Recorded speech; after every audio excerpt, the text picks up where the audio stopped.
Friends అందరికి ఇగో ఈరోజు అయితే నేను గోంగూర చికెన్ ఎలా చేయాలో చూపిస్తాను ఫ్రెండ్స్. చూడండి చాలా బాగుంటుంది, ఒకసారి అయితే మీరు ట్రై చేయండి.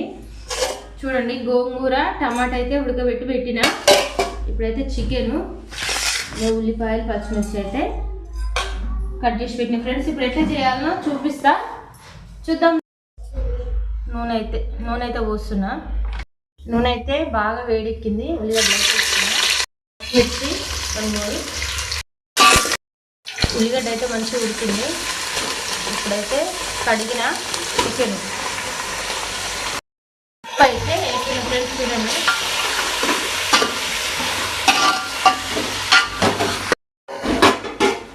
చికెన్ అయితే ఉడుకుతుంది కదా, కొంచెం పసుపు అయితే వేస్తాం.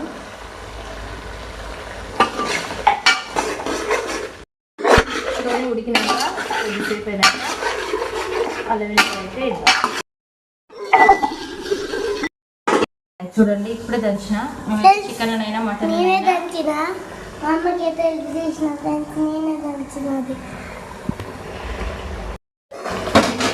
కారం అయితే వేద్దాం ఫ్రెండ్స్. అల్లం వెల్లిపాయ మంచిగా అయితే ఉడికింది ఇక పచ్చివాసన అయింది వరకు అయితే. ఇప్పుడైతే కారం అయితే వేస్తున్నా.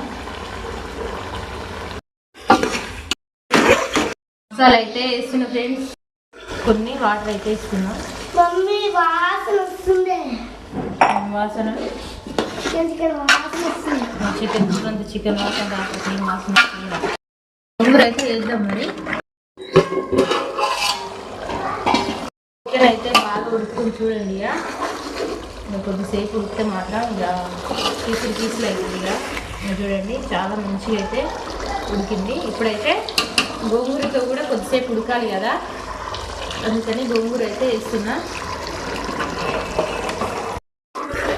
గోంగూర అయితే వేసిన ఫ్రెండ్స్. చాలా బాగుంటుంది, ఒకసారి అయితే మీరు ట్రై చేయండి. గోంగూరతోనైతే 5 నిమిషాలు అయితే ఉడికిన ఫ్రెండ్స్. చూడండి గోంగూర చికెన్ అయితే మొత్తం కలిసిపోయింది. ఎంత బాగా వచ్చింది చూడండి, చిక్కగా. కూర అయితే మంచిగా అయితే ఉడికిన ఫ్రెండ్స్. చూడండి ఇక కడుగు అయితే అనుకుంటుంది, కూర అయితే అయినట్టే. ఇక ఫ్రెండ్స్ ఒకసారి అయితే మీరైతే ట్రై చేయండి, చాలా బాగుంటుంది. గోంగూర చికెన్, గోంగూర మటన్, గోంగూర బోటీ చేస్తే మాత్రం చాలా బాగుంటుంది ఫ్రెండ్స్. ఇప్పుడైతే మేమైతే గోంగూర చికెన్ అయితే